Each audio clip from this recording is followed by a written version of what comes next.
Well, that was 1984, and this year, David's first solo recording, California Girls, put the fun back into video clips and gave him a top 10 hit all around the world. Would you please give a big welcome in our Los Angeles studio to David Lee Roth.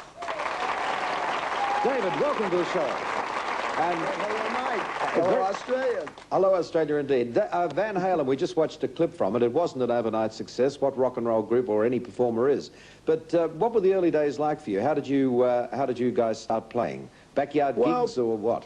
People always assume right off the bat that things change. You know, once you start out playing backyard parties, you start playing the odd wedding and the bar mitzvah and wherever the school dance, and they assume that once, you know, you've made records and you've reached a certain amount of success that things change.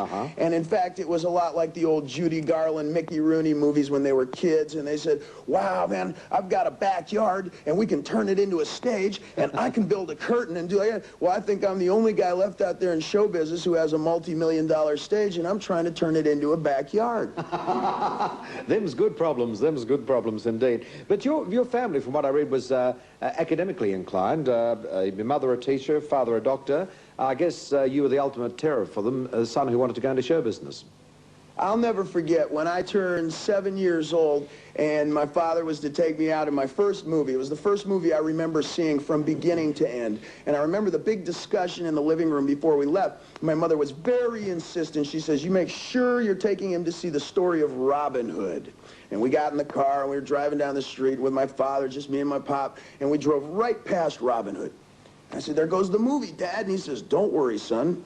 We're going to see another movie. And then I said, well, what are we going to go see? He said, have you ever heard of Marilyn Monroe? And it was like we carried on from there. I said, what's Marilyn Monroe? He says, don't worry. Let me tell you the story of Robin Hood so you can tell your mother later. I love him. What beautiful to see. So you saw Marilyn Monroe, who was far better bosoms than Robin Hood anyway.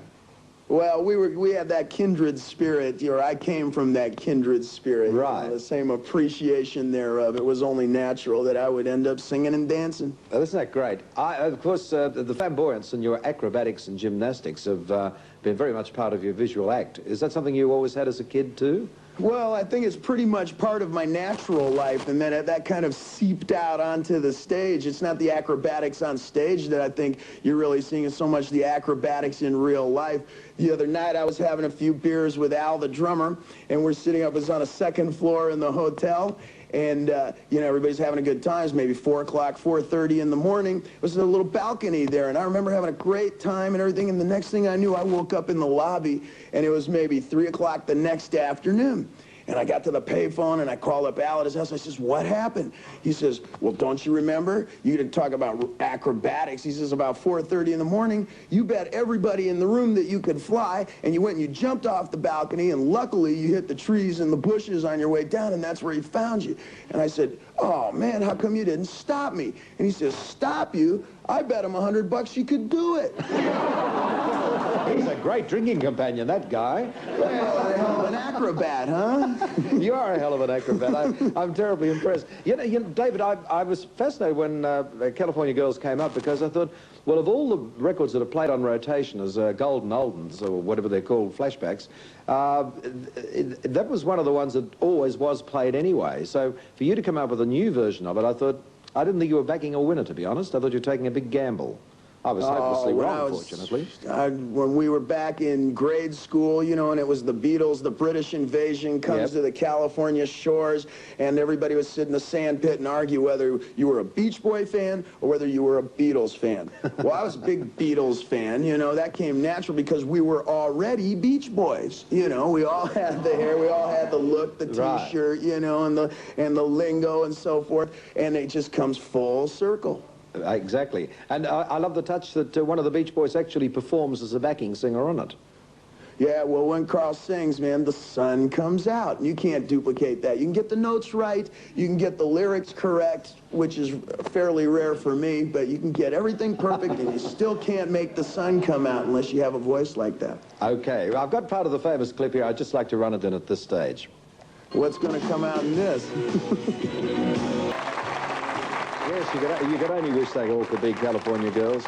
Now, I don't know what made me think of it, but something leads me from that clip, that incredible visual clip, to this next question, which is the fact that you are the first rock and roll star, in fact, one of the first performers ever, I think, to take out paternity insurance. well, you may laugh. Well, you may laugh. No, look, I know you're getting a bad impression of me out there. Do me a favor and spread it around, okay? You'll be right when you come down here, don't worry. I'm convicted, no contest. No, paternity insurance is just to cover postage and handling, and then... I'd never heard of it. I mean, is this your invention? Well, you're always getting the cards and the letters that say, hey, Dave, I got a kid, you know, and it looks just like you, and it needs a bicycle, and the district attorney is going to be in touch with you by Thursday. And these things, to the amount that we get in the office, is just not physically possible. I wish it was, but it's not, so, you know. You took out the insurance. Well, most people don't understand what Lloyd's of London is truly about, and it's a lot like a gambling sequence. They have a big thing, a big tote board or whatever, and they put up a thing, and all these characters stand around in the Brooks Fleet Street suits, and they stand around, and they go, well, look, so-and-so wants to insure his fingers, you know, because he's a piano player. I bet you won't bust his fingers. I'll take out 10% of that, and they bet up like that. And they go down the line, oh, so-and-so wants to insure his voice. And I said, so I figured, well, why not insure my... Well, yes, a very sensible suggestion. A very sensible suggestion. Are you a little more discriminating these days, or do you still like the sort of smorgasbord approach that every young rock and roll band has? You know, people are constantly reminding me of this crazy image, something that we're all jealous, let's face it, by the press.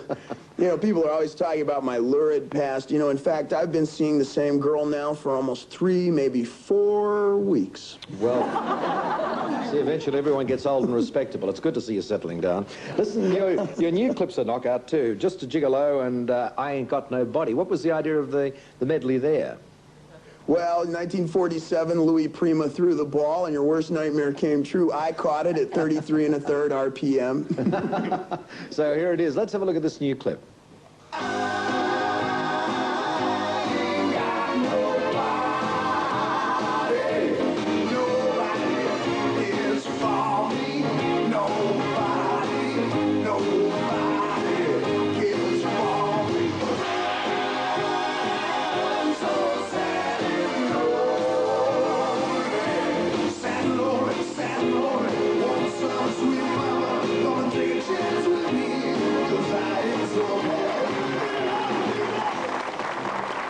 Great. It's the lovely thing about your approach, and it's so timely, is the fact that you are humorous about the whole thing. I sat through the movie This Is Spinal Tap a couple of weeks ago. It's just been released in this country, and I'm sure you've seen it. But it's about a rock and roll band that's on the fade, and they all take their music so seriously, and everything is meaningful and deep and explains the meaning of life. Well, you know, and I mean, here you are clowning around having a good time. Thank God. You got to have a sense of humor. I think it's the ability to look in the mirror and really see what is there. And when I look in the mirror in the morning, I don't see Caruso. I don't hear Errol Flynn. It's just a question of, do you have that impenetrable spirit that's going to take you onto record, or going to put you on television? It's the kind of thing you have to be able to laugh at yourself. A lot of people take these things very, very seriously, particularly in the music industry. I know a lot of the cats that I work with, they think Voltaire is an air conditioning company. You know, and Voltaire, you know, he said that we live in the very best of all possible worlds. You know, he was an optimist, and I, being rather of a pessimist, I believe him.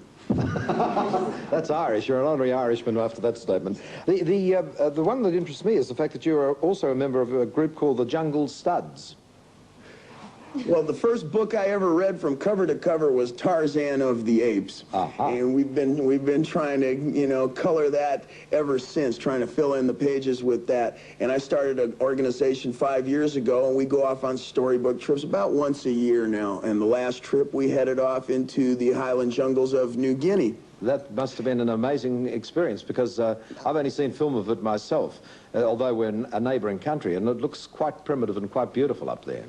Well, you know, working in the music business, I am very familiar with working with wild animals and insect-like creatures. And this, I tell you, before we left on this trip, a girlfriend of mine, she said, Dave, you know, the only thing that you have never given me is a pair of alligator shoes, you know, and I forgot all about it. When we got to New Guinea, I thought, this is alligator country. So, you know, hike and hike. After about 3.5 weeks, I saw my first alligator, as long as you and me put together. And he headed off down the trail, so I dropped my pack, told everybody, wait here for me, trailed him, went after him, must have been 3-4 hours, waited till he got to the water's edge. Man, I jumped down off the tree, I got him in the headlock, and I wrestled him over. And Mike, you know, that alligator wasn't wearing one dang shoe. Your poor girlfriend's still barefoot and hopefully not pregnant. Having got that close to Australia, it's a great shame. It's a great shame you didn't get down here. Are there any plans that we can announce tonight? Would you like to give us an exclusive about when you're touring Australia? I would hope to get there at the beginning of the next summer. Van Halen is talking up a tour, and if Van Halen doesn't do it, then you can depend on me. Little old you. Well, that's marvelous. What about you professionally? You talked about the show business thing, the inspiration, and the Mickey Rooney films and all that sort of thing. Is rock and roll your life, or do you hope to broaden it later on? Oh, whatever you're gonna do, I figure I'll do it till the wheels fall off. As far as being specifically goal-oriented, I'm not sure I ever really had a goal. Yeah. You know, I always saw the light at the end of the tunnel. I always had a vision, you know. Yeah. And on top of that, my pop told me, Dave, it's not whether you win or you lose, it's how good you looked. Good old Dad again. There he goes. Well, it's been a real buzz to meet you today, and I do hope you get down to Australia. If you're coming on a tour, come before the end of November, because that's when we go into recess. Okay? Well, thank you very much, Mike. And we'll be your first gig. I guarantee you that. See you then. See you then. David Lee Roth, ladies and gentlemen. Thank you for being with us. Thank you, David. From our studio in Los Angeles. Back in a moment.